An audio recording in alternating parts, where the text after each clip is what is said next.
നാമത്തിൽ മനസ്സ് മുഴുകണം. ആ മുഴുകുന്നതിന്റെ പേരാണ് പ്രേമം. അതിന്റെ പേരാണ് ഭക്തി. അപ്പൊ ഭക്തി എന്ന് പറഞ്ഞു കഴിഞ്ഞാൽ നാമത്തിൽ മുഴുകിച്ചേരുന്നു, അവര് ഭക്തരാണ്. അപ്പൊ നമ്മൾ ഭക്തരാണോ? അപ്പം കേട്ടില്ലേ നിങ്ങള്? ഇപ്പൊ നമ്മൾ അങ്ങനെയുള്ള ഒരു ഭക്തരാണോ? ആണ്. നാമത്തിൽ ഇരുന്ന് അങ്ങനെ മുഴുകിച്ചേരാൻ പറ്റുന്നവരൊക്കെ ഉണ്ടോ?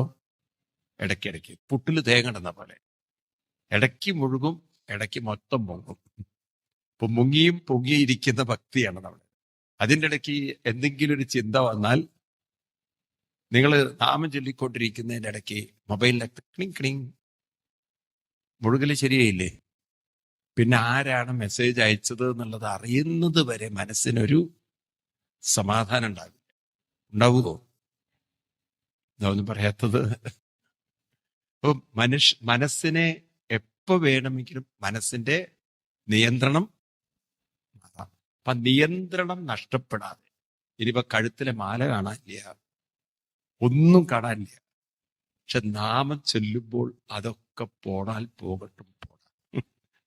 അതിൽ തന്നെ ഒന്ന് മുഴുകി പിടിച്ച് നിൽക്കാൻ ഒരാൾക്ക് പറ്റിയാൽ ആ ഭക്തി വളരെ ദൃഢമായ